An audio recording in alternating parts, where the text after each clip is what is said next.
So we are still in the unending business of discussing the issues that characterize the inauguration of the 8th Parliament in this 4th Republican state. Now, it's very instructive to appreciate all the things that happened on the floor of Parliament and subsequent to that. Now, this afternoon, I'm super excited to have one person who was in the Chamber of Parliament and who experienced it all, particularly somebody who, I'm not going to actually say that, but somebody who has a direct experience as to what transpired on the floor of Parliament. I'm excited to have in the studios with me the Honorable Minta Akando, who is Member of Parliament for Owusu Constituency. Good afternoon to you, sir. Good afternoon, Kwame. It's always a pleasure to have you. I know, but you are smiling. Super excited. No, you are smiling. Of course, I mean, if you get an opportunity to meet the Ronaldo of Parliament, if you get an opportunity to meet the Ronaldo of Parliament, why would you be excited? But it's good to see you. It's good How to was the see you campaigns to start with? Well, as some of you followed, it was not easy to do, but at the end of the day, my constituents spoke. They increased my margin as in 2006, and I had about 100% increment, times 2 the margin. Wow. So this clearly indicates that they are very proud of me, and I'm also very proud of them. It means that they like what I do in Parliament, and we're going to do more. Is that the only reason why you think that people gave you a convincing, victory? Well, I have served, and this is my 3rd term in Parliament. Oh, okay. You are becoming Mugabe. So I have been with them, and I'm part of them. I always remember one thing. It's always at the back of my mind that I'm representing the good people of Owusu Constituency. So I'm always looking for an opportunity to make them proud. Absolutely. And one of such is what we experience. So I give my all when it comes to work. All right. When it comes to my share of the common fund, yes, I'm very transparent. I use it in the constituency so well. I remember I had the opportunity to host some of your guys in my constituency. I'm talking about Pan-African TV. Connect. Yes, exactly. And they saw for themselves the kind of development we're executing. And I have thrown this challenge. Nobody has responded yet. It is my common fund that I use in constructing a multi-purpose hall in Owusu Senior High School, which can accommodate more than 3,000 people at the same time. MP's Common Fund. I see. A single project that has even don't forget that we take about 4.5% of the Common Fund. Absolutely. And I used my 4.5% more than the 95.5%. That's the MP's Common Fund. Yes. Absolutely. Yes. So we did a lot, and they also liked my performance.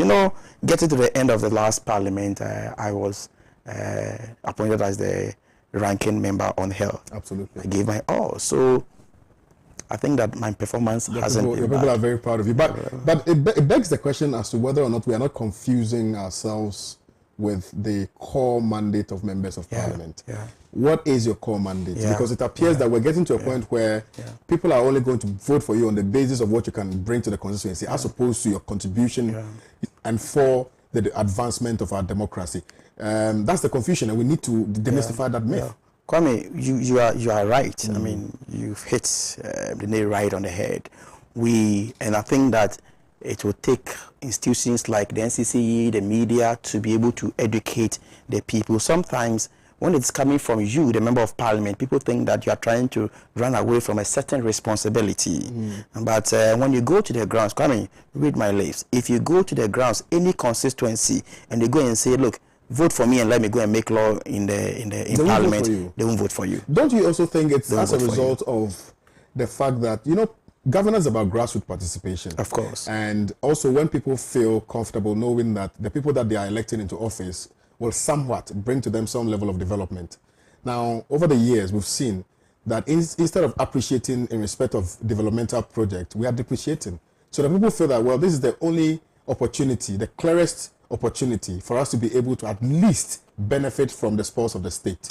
You see, my challenge, not right though, but my challenge has to do with when they are measuring you with the same scale when your party is not in power. Okay.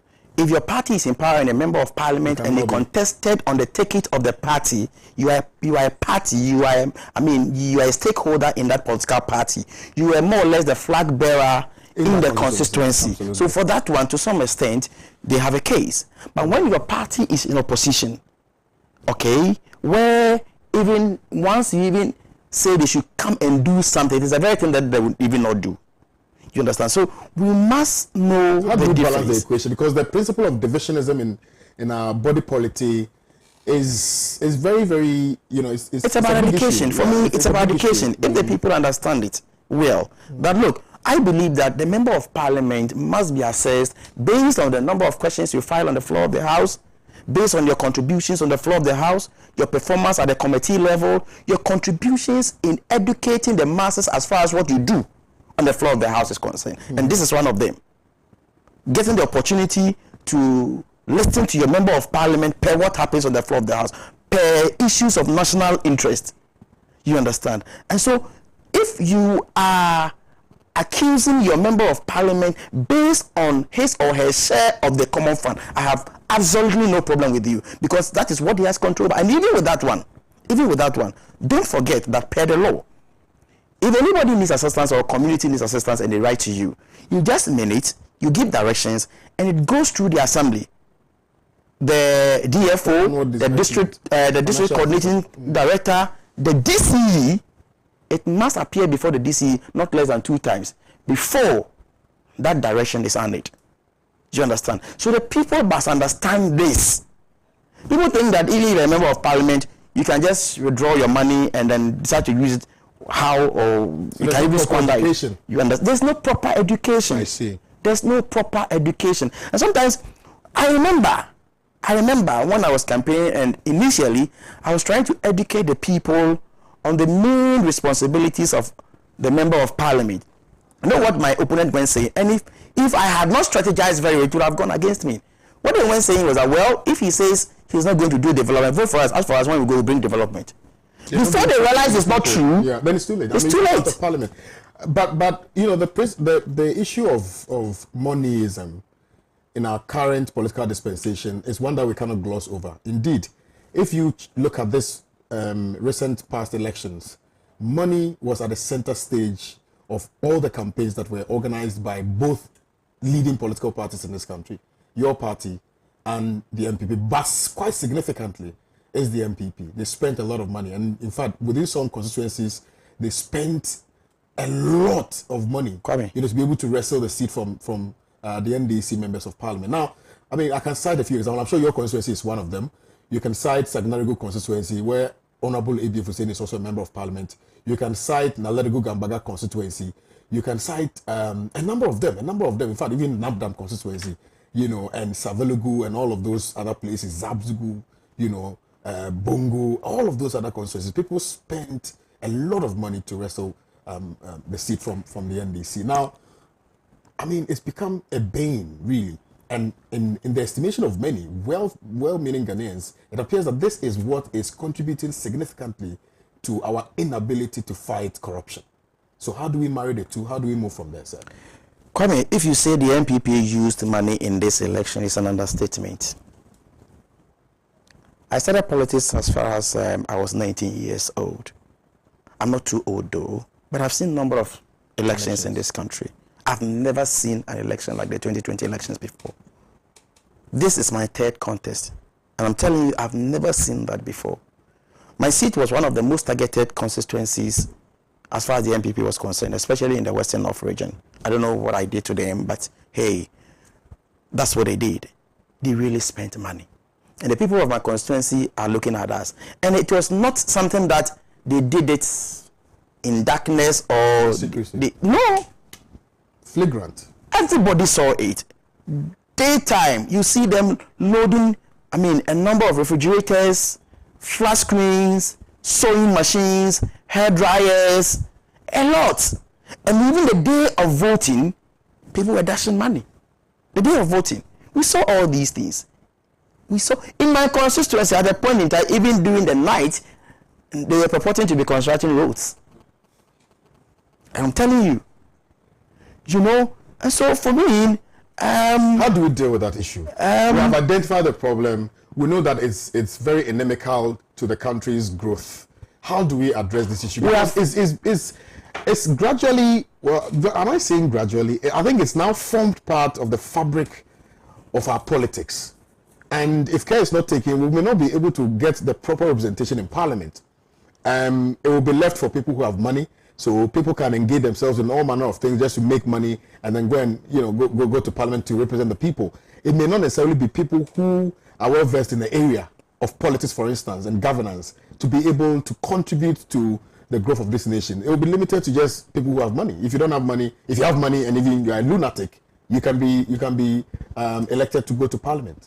I think that we partially dealt with the situation, except that we don't have the results as we ought to have had it. Right. Because I believe that upon the display of cash, if at the end of the day, the NDC had about 60% of the total vote, it would have sent a lot of signal to we the politicians that, look, you don't need money. You don't need money to win elections, okay? But unfortunately, although we won, but I believe that the signal was not clearly sent here, because for me, in my humble opinion, the only solution is that you have to tell the people that you need development more than influencing you to vote. It is the development that will influence their decision to vote for them. Because in my constituency, for example, if you refuse the people portable drinking water, you don't construct their roads for them, you don't give them street bulbs, 1 week to the person more than almost 4 years, then a month to elections, you go and give the person street bulbs just because of elections. You don't grade their roads. Few months or few weeks to elections, you go and grade their roads. You don't give them increment in the producer price of cocoa for 4 years. 2 months to election, the president himself, I've never seen that before, the president himself announcing new producer price of cocoa. You go and stand and do this populist announcement that you've increased the producer price of cocoa.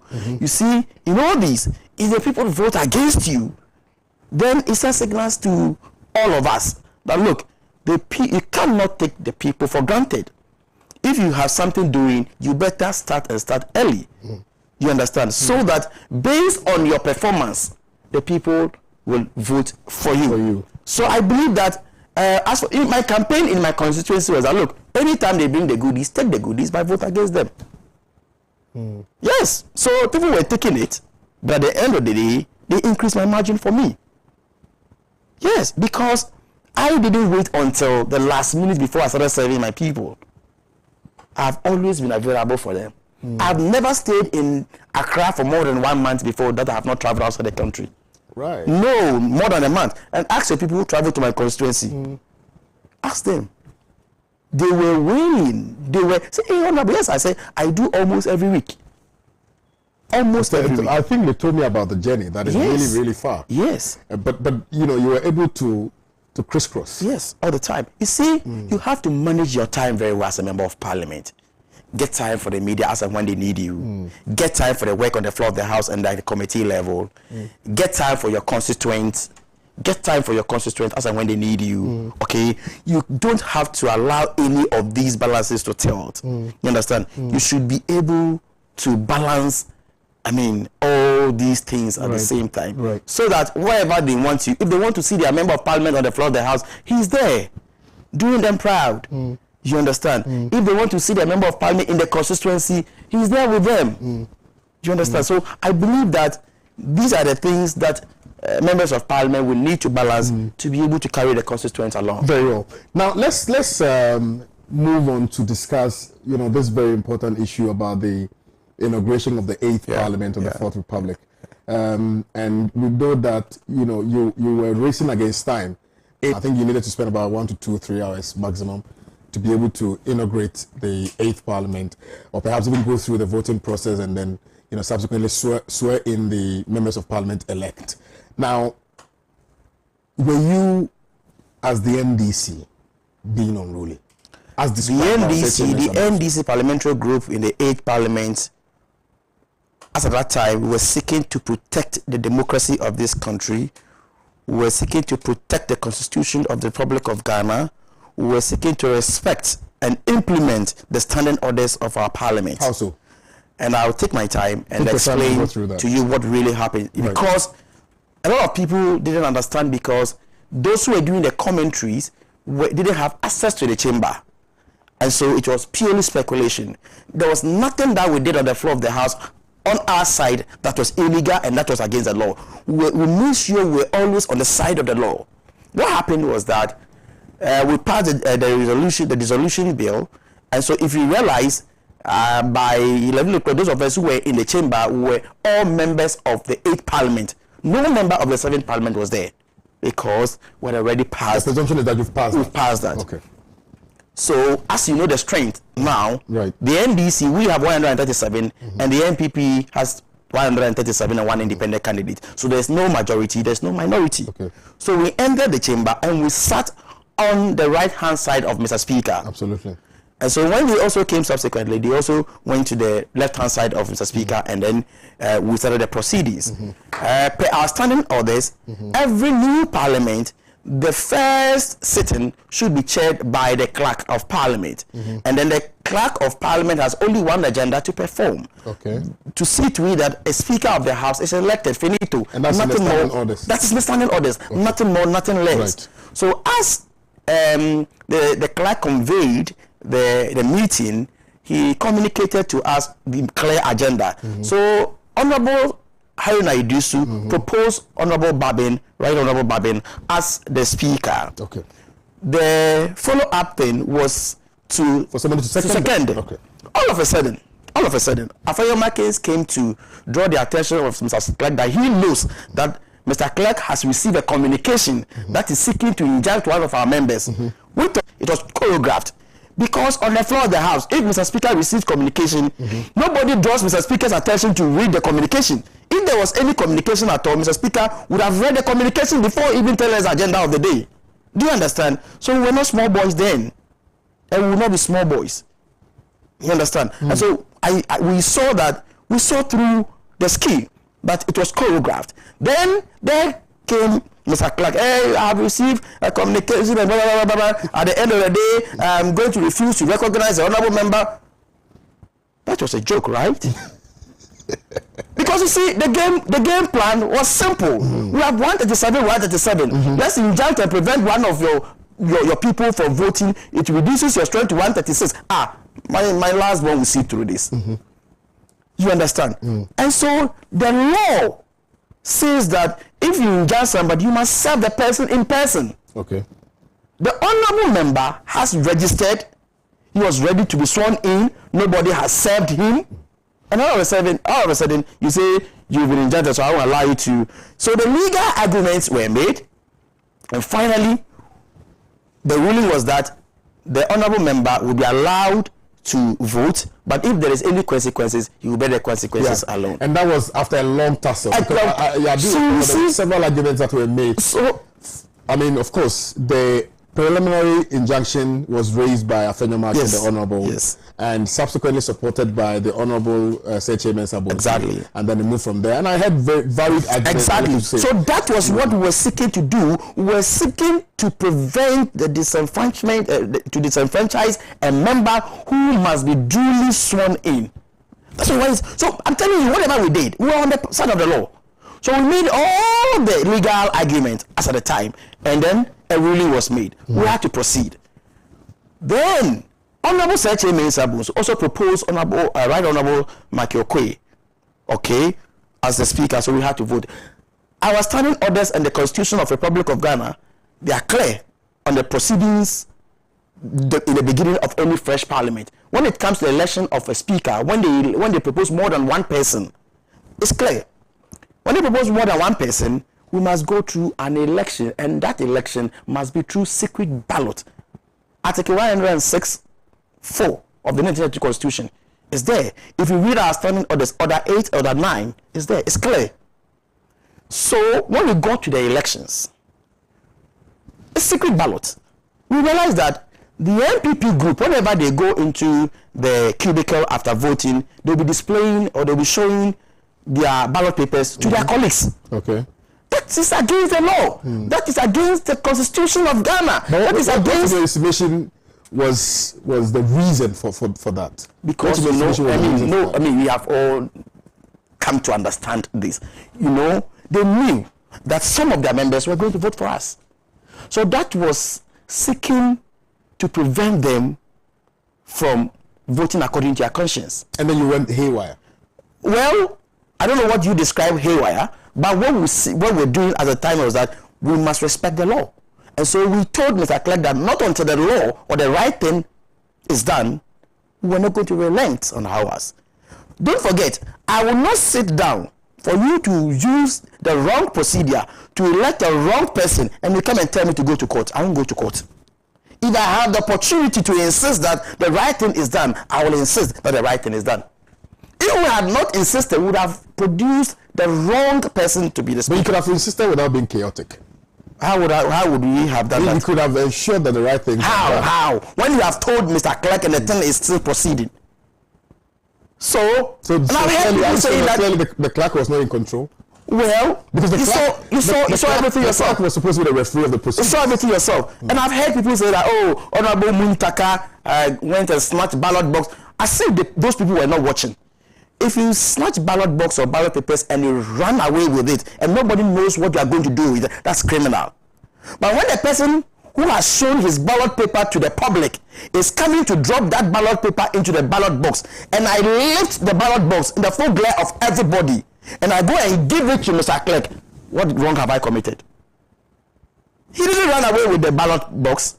He lifted the ballot box and said, no, a wrong is being committed. Who allowed that wrong to be committed? And so he lifted the ballot box and he gave it to Mr. But you could have drawn the clerk's attention. We drew the clerk's attention on several occasions. Okay, so you feel... so you feel that, you know, the clerk... As for me, I had my doubts about the clerk. Me. No, I was going to go to that. I'm going to take the issues one after the other. No, so when we got there, from nowhere, we saw military invasion on the floor of the house. Kwame, it has never happened before in this world. Any democratic dispensation, any parliament, military men don't have audience on the floor of the house. If you are not the speaker, if you are not the president, the vice president, the chief justice, the minister, and you have not been invited to the floor of the house, you have no business on the floor of the house. You have no business on the floor of the house. So when you look at the sit in the public gallery, at best the former president, they sit at the wings of the chamber. On the floor of the house, you have no audience there. And when the military men entered, the MPP side, they were all quiet, seated, and then they came to us. They were armed, guns. They were coming to beat us, but we had no weapon. But we resisted the oppressor's rule. We insisted that the right thing was done. By the time you guys were not members of parliament. We were members of parliament elect. But you were not members of parliament? We were members of parliament elect, undergoing a procedure. If we were not members of parliament, why did we vote to elect a speaker? No, elect. Okay, well, yeah. We voted to elect the speaker once we were members of parliament elect, before we were sworn in. So it was illegal for the military to... Exactly. They have no audience on the floor of the house. Kwame, mark the processes. At every point in time, we were on the part of the law. If we resist the military on the floor of the house, we were on the part of the law. What was going through the minds of the members of parliament? I'm sure you cannot talk for everybody, but specifically you, what was going through your mind when you saw the military enter? I saw a mother serpent as the leader or as the one at the helms of affairs of this country. I saw an autocratic behavior. I saw military control. And I told myself, that is not why I am here. I'm here because we have a democracy to protect.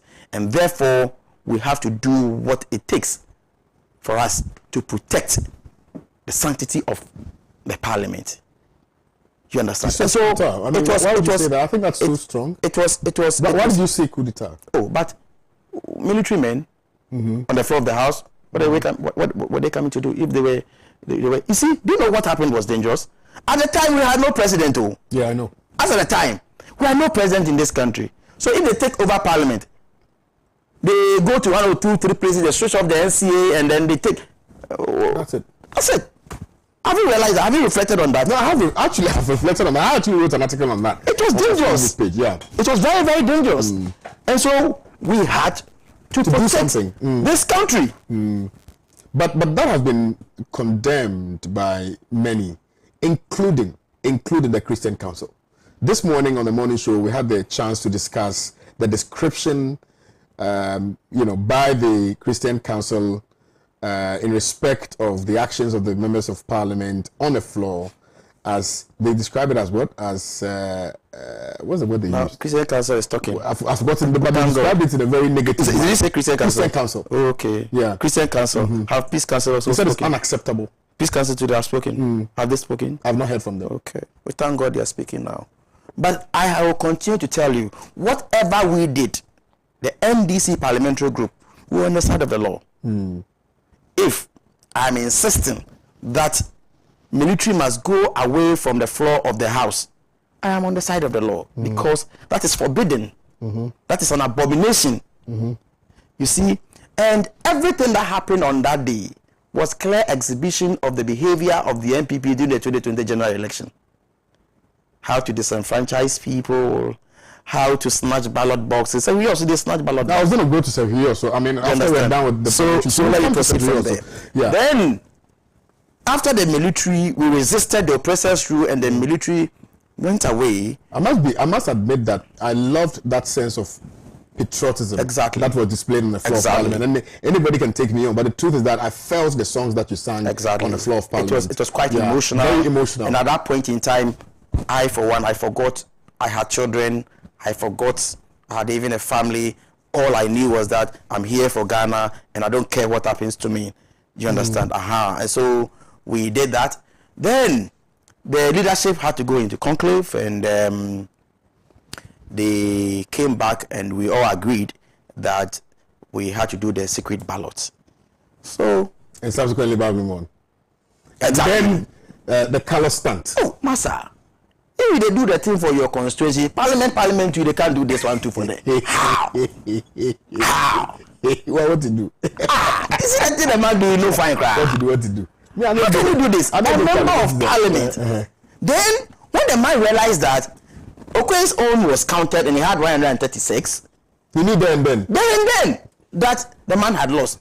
So, well, for me, I've heard that Oseche Mensah Boso has come to react that he was not the one who incited him to come to go and pick the ballot papers. But I read from the videos I'm seeing, and what I saw was that the man went to Honorable Oseche Mensah Boso. They had a discussion, and somebody was blocking the view of Honorable Oseche Mensah Boso. He tapped the person to get away from that end, and it's exactly that through that avenue that Carlos snatched the ballot papers and started running away. Mama sir, people know how to run more than him on our side. Yeah, we've calculated the speed. Exactly. So Carlos was being Carlos. So he was being Carlos. So we went and then arrested him, and then we took the papers from him, and the declaration was done. The declaration was done. There were some allegations, well, not allegations actually. I think the Muntaka Mubarak was interviewed, and he made some revelations that occasioned in Parliament to the effect that some members of Parliament were promised several things. I mean, some of them were promised that their children will be taken care of, they'll be given money, they'll be giving them fuel coupons for the rest of the 4 years, etc. Is that what happened? Were you people bribed? Were some of you approached, to bribe you to vote a certain way? Well, I have heard some of my colleagues. You were not bribed personally. You were not approached personally. They won't even come. They would take the money and chop and still vote. They wouldn't know me. so they don't come. We will take the farming business. We will get the money in double.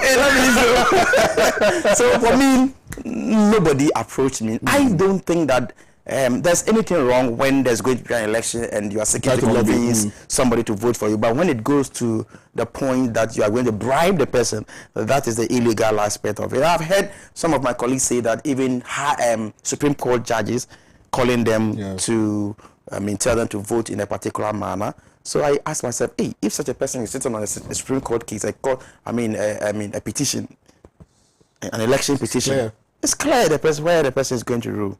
We have a problem.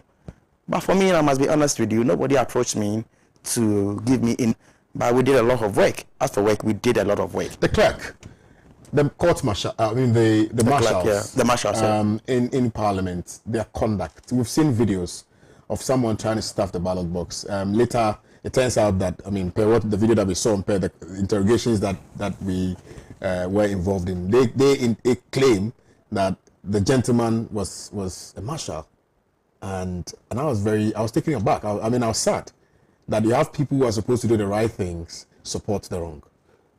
Were you surprised as much as I was? That some members on our side rushed to pick the ballot box without allowing anything Absolutely. to be dropped in. And so now, I just want us to describe that conduct.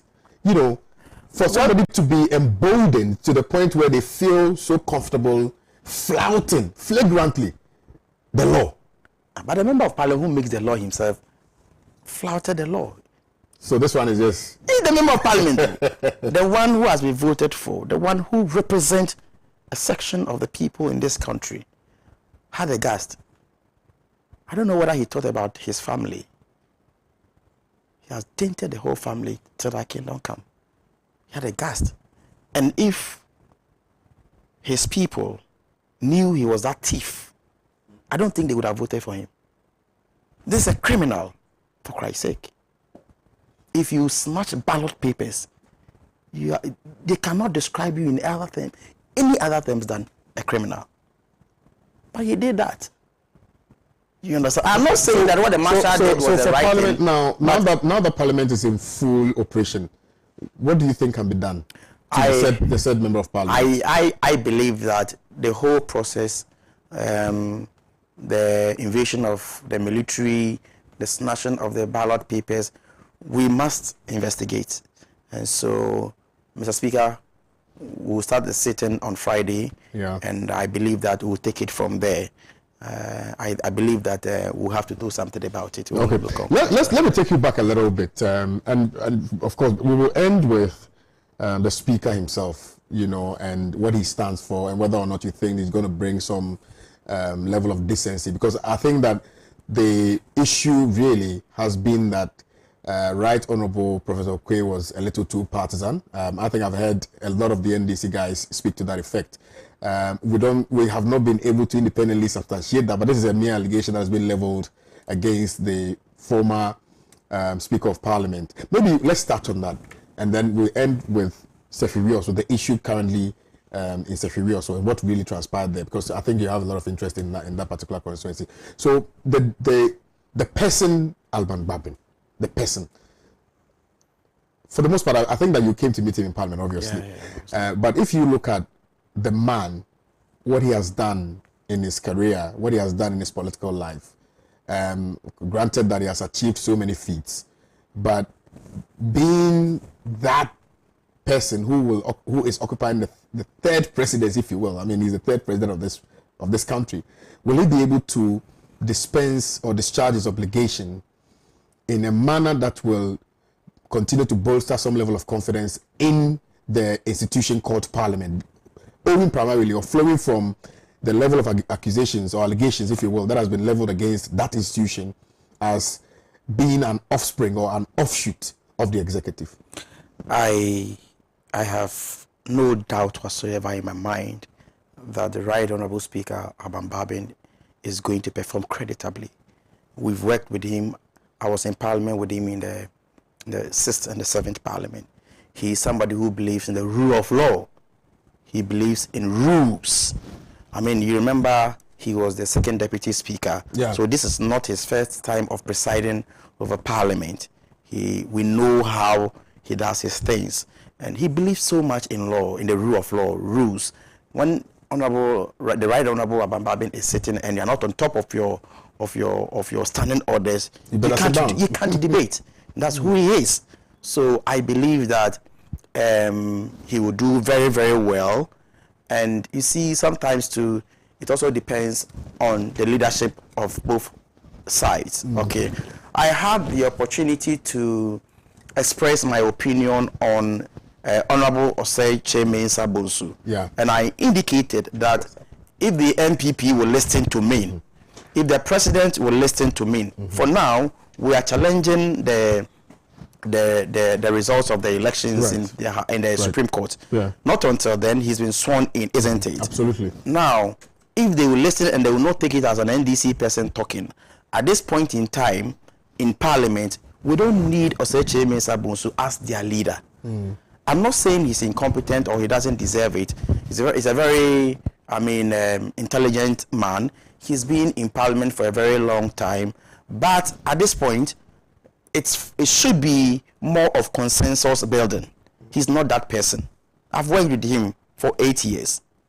I mean, he stands on the floor of the house and calls somebody that he has optical illusion. You remember the last SONA, after the Honorable Haruna has given his remarks, he said, we in the NDC parliamentary group were daydreaming. He said a number of unprintable words against us. But if you really want to build consensus, you need somebody who is more diplomatic than Honorable Oseche Mensah. Honorable Oseche Mensah Bonsu could be a minority leader striking from opposition. He will perform that role very well. He could be a majority leader when he has an overwhelming majority. You can bulldoze your way all the time. You understand? But the kind of leader they have at the moment, he has been bullying us all this while because they had overwhelming majority, about 169. So at worst, they will say, let's go and vote. But this time, 137. Fire for fire. I mean, you must be a consensus builder. You must be a unifier. You must see sense and hear sense in whatever everybody says. You don't just dismiss anybody just like you are the only person who knows it all. You understand? So for me, I have a problem there because we will not tolerate him to get away with murder. Okay, we will not. That one I can assure you on this platform that we will not do that. Okay, and so these are some of the things I saw in Honorable Babin when he was a majority leader, how he could carry everybody along. Even if you err after the proceedings, he will call you to his office. He will draw your attention to certain things. When you grant an interview and he gets to know, he will invite you. I mean, let's go to my office. Come, why did you do this? No, you explain to him. Next time, I mean, that is the man. Okay. So that's about it. So it will depend on the leaders. You know, Honorable Haruna Iddrisu is a quiet strategist. You know, he is that type. And we need to build more consensus to be able to get there. I mean, Parliament turning more or less being like a rubber stamp is gone. Yeah, that's the point I was those days are gone. Yeah. We won't do that. Let's come to for instance, the nomination of ministers to Parliament.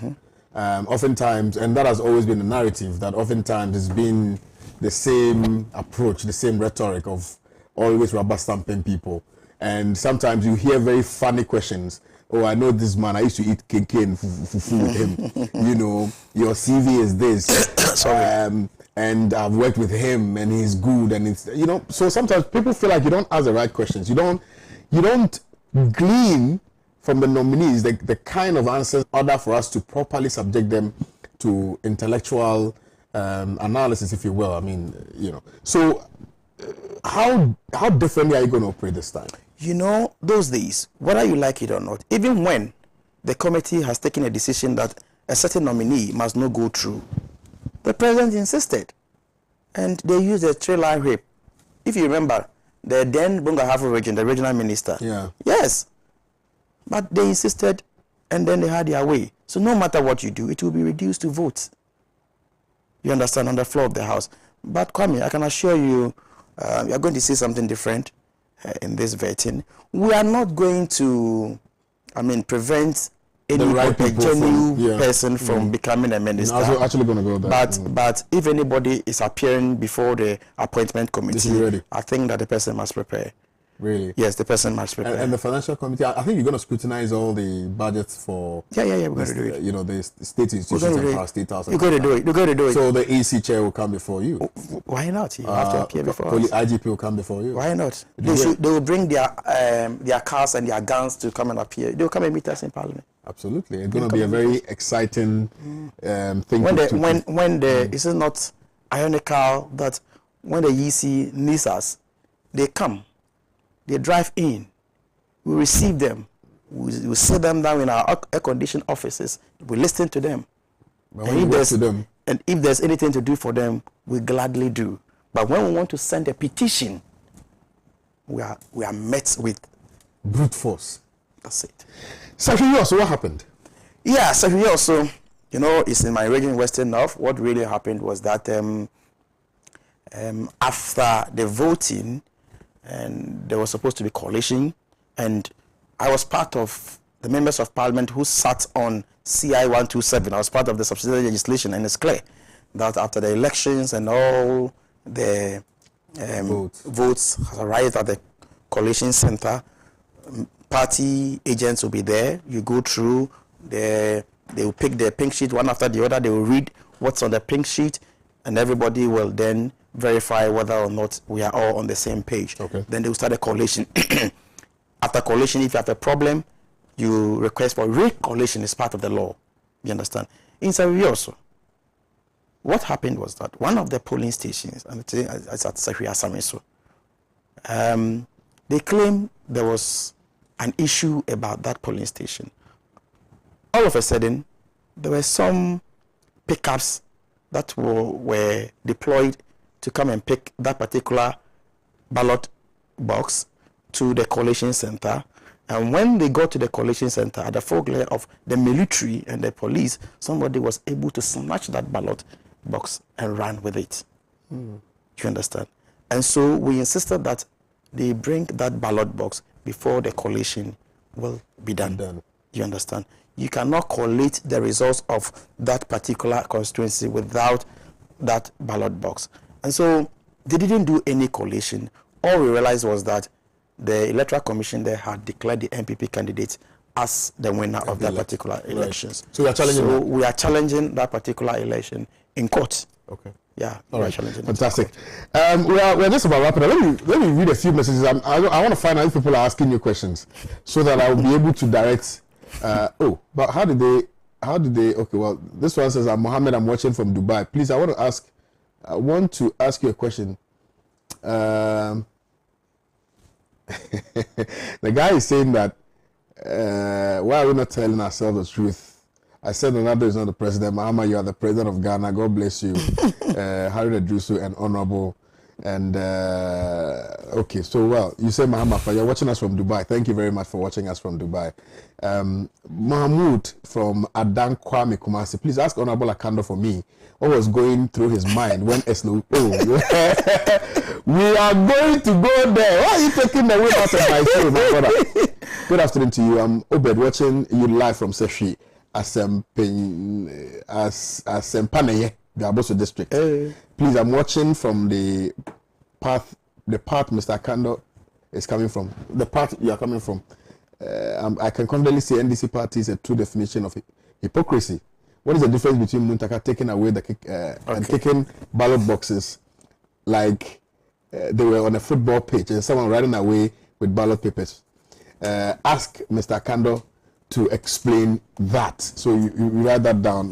We will explain to you. Hello, good afternoon to you, Bra Kwame and Honorable.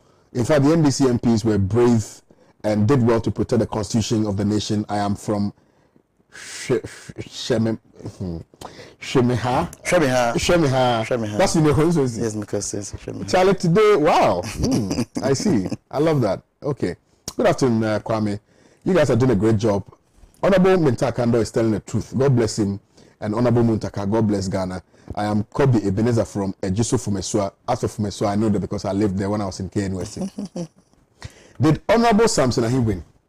Yeah, he did. He did. He win over 2,500 votes difference. Okay, this guy just asked a question. Good afternoon to you, Pan African TV. I'm Abdul Nasir from Tamale.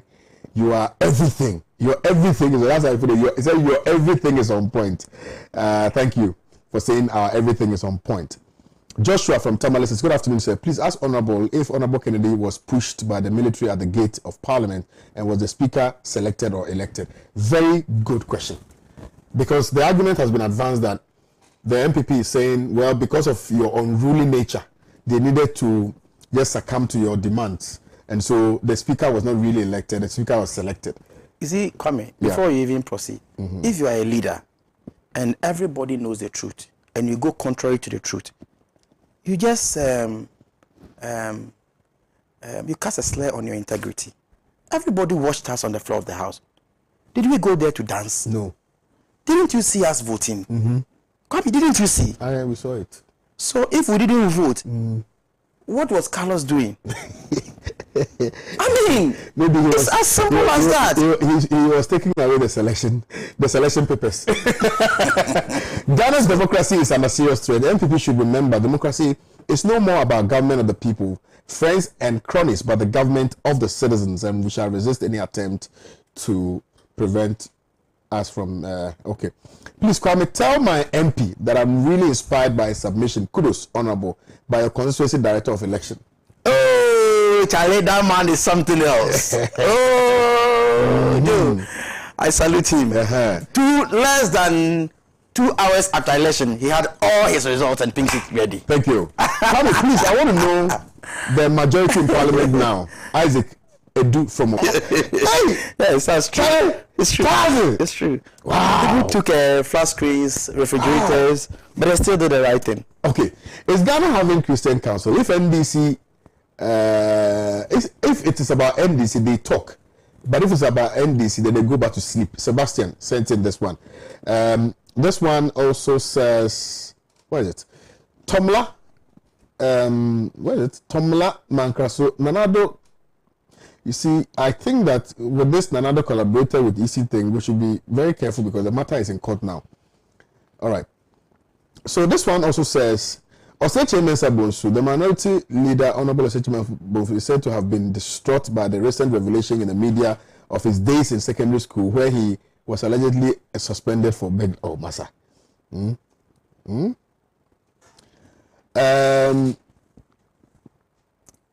KOD, kindly boldly tell your viewers that nothing serious will ever happen to Honorable Carlos Snatcher Ahinkra if nothing happened to the killers of 8 people killed during the elections, not like a ballot snatcher. Interesting. But I think that you should address a few of these. Yeah, my time very important. Is almost up. Somebody wants to know the difference between what Honorable Muntaka did and what Honorable Carlos Ahinkra also did. Somebody from your constituency. The difference is clear. That one was defending and protecting the constitution of this country, and one is clearly a criminal, because we all saw that when Honorable Muntaka lifted the ballot box, he lifted the ballot box. He didn't run away with the ballot box. Lifted it and handed over to. So that's a distinction. That's a distinction. Okay, let's move on to the next one. And so question. Carlos was a criminal, and he's still a criminal. And the selection of the speaker, as for that one, I've dealt with it. We also, everybody saw that we were not cooking and PC on the floor of the house. We voted, and the declaration was done. So I think Carlos is a criminal. And then the majority in Parliament. This is a big matter.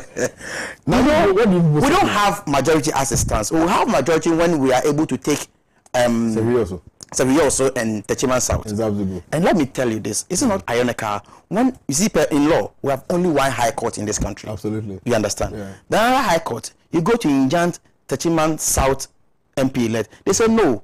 The people there, they must be represented on the floor of the house, so no injunction. Same high court. Then they go to Asenov. That same 2020 elections. Then a high court, same high court with the same powers. So no, go and injunct the member elect. It's not interesting. Okay. Now we are seeking to take more seats from their half. But as it stands now, 137. There's nothing like minority or majority. We could have a majority caucus when the independent candidate is working with them, but you cannot add that one vote to their vote. Otherwise, the independent candidate is the most interesting thing and the most important thing. People are not addressing their minds to that particular thing. You know, it is not, the powers don't lie in the name majority or in the name minority. The powers actually lie in the strength, the numbers, the numerical numbers. So the constitution of our committees are done based on some formula, ratio. Okay. So now it's 50-50. I see. 50-50. I see. So whether they will call you majority or minority, if I am minority and I can win you and get the speaker, that's all. And you call yourself majority, do I care? Okay. All right. Let me read a few messages on Facebook. Charles Thompson said developmental projects should be a continuity of the ruling party because of greedy and self-centered politicians. Developmental projects are shelved. Okay, Yao MP says one of the active MPs in Ghanaian Parliament, so intelligent. May God guide you, Honourable. This one says, Charles Thompson says, one cannot understand why the Western countries are a zillion years ahead of the third world countries. This one says, it's from Abekpen Sadat Gregory. Monetization of politics, MPP in 2020 took it to another level. Charles Thompson says, well said, state of affairs, and unfortunately the electorate follow politicians and political parties blindly. Abigail Taylor says, Honourable, don't give out your secrets. Honourable is not giving out any secrets. This one is from Dennis Andaban. Says, wow, good show. Charles Thompson says, NBC stood their grounds. Jabez Budu says, I'm watching you live from Mankesim. My love to all the people in Mankesim. Razak Wahab says, my brother, God bless you. We need justice in Supreme Court, but if the Supreme Court knows justice, they have to say justice. If not, God will definitely follow them. Okay. Good afternoon to you. Good afternoon to Pan African TV. While we thank you for the good job you are doing for Ghana, I can't go. I can't drive my month end. Abuja, Nepal. What is that? Rashida Musa says, I'm watching you live in Niger. Good job. KOD, you are doing a great job. Indeed, you are a BBC material. Ironically, you are with my MP from Seshi, Bonzai. Watching you live on Adam Fopa Media in Paris. Okay. Tell him he should pick his calls when we call, I'm sure now he will pick us now. He's a little free. If you don't pick calls, me, you go deal. Anyway, the pressure is too much. You should understand. Please ask Honorable Minta Kando, what are they doing about Takwa in Suayem seat? Because they used soldiers to collate the results. In fact, the military, and I'll tell you my practical experience, the military, they were unleashed to some targeted constituencies. Right. Me, in my constituency, not less than 50 military men were there. Wow. You understand? Even at the point of voting, they divided themselves at around 3. Okay. Let's deal with Ursula's issues slightly. No, time out. Hold on. I love Akambo. I'm proud of what the NBC MPs did. So when will EC Janessa appear in Parliament House for interrogation? The messages are a lot. Yeah, I cannot read all of them, unfortunately, but I thank you for sending your messages anyway. Honorable. I know this one. It's special. It has gotten to your special request. Let me sit upright. What's your feeling? Hey, you were enjoying yourself, bro. What happened? Why did Madame Owusu choose to sit on your lap? Kwame. Choose to sit. Listen to my sentence correctly. In fact, my question, why did Madame Owusu choose to sit on your lap? You, and no other person. Your lap. Why? A lot of people have asked this question. Why me? Why you? Well, on a lighter note, I don't know. See, I was there with her in the 6th Parliament and the 7th Parliament. She has not approached me before. I don't know whether something did there. A lot of things were going through her mind, and she saw that this is an opportunity to sit there. Anyway, on a more serious note, this is what happened.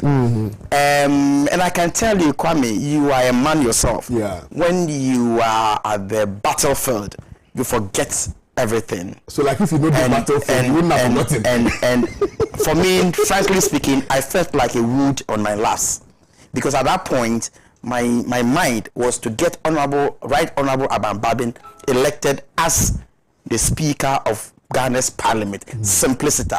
Not, you understand, like when military men were used against us and all that, you cannot think, your emotions will not work. You understand? And so that was far from No, not at all. And the woman not be small girl. If my mother was alive, probably they would have been in the same age group. So I must respect myself. But what happened was that when we entered Parliament, as I have already indicated, they sat on the left-hand side of Mr. Speaker. She insisted, probably, I don't know her motivation, but she insisted that she won't sit I see you enjoying there.